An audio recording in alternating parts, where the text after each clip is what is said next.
ये सारे क्वेश्चन की अगर आप प्रैक्टिस करके जाते हैं तो मेरी तरफ से आपका मीटर ब्रिज 100% क्लियर हो गया है बेसिक लेवल पर। ठीक है, चलिए अब बात करते हैं कि क्या हमारे मीटर ब्रिज में भी कुछ एरर्स आने की संभावना हो सकती है। तो मीटर ब्रिज एक्सपेरिमेंट में कुछ पर्टिकुलर टाइप के एरर्स होते हैं जिनके बारे में हमें पता होना चाहिए, और इसमें से सबसे पहला टाइप का एरर है द लीस्ट काउंट एरर।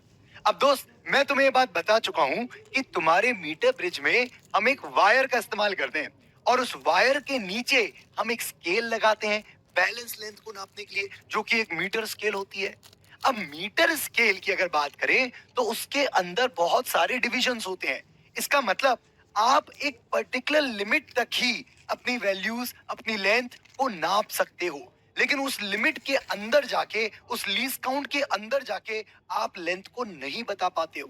तो इसका मतलब ये होना चाहिए कि हमें, जैसे मान लीजिए कोई बैलेंस लेंथ बतानी है, तो हम बता सकते हैं चलो कि बैलेंस लेंथ होगी 40.1 सेंटीमीटर। बिल्कुल सही बात है।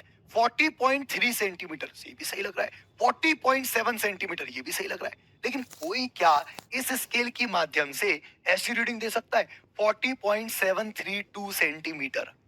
अब आप बोलोगे ये तो झूठ बोल रहा है, तुक्का लगा रहा है, तुक्का लगा रहा है।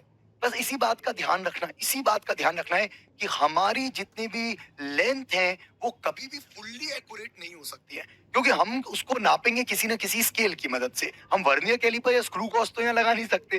तो ऐसी कंडीशन में ये जो मीटर स्केल है, इसका जो लीस्ट काउंट होता है, सबसे छोटा डिवीजन होता है, जितना मिनिमम टू मिनिमम इससे नाप सकते हैं, वही हमारा एरर में कन्वर्ट हो जाता है, और इसी को कहा जाता है द लीस्ट काउंट एरर। ठीक है।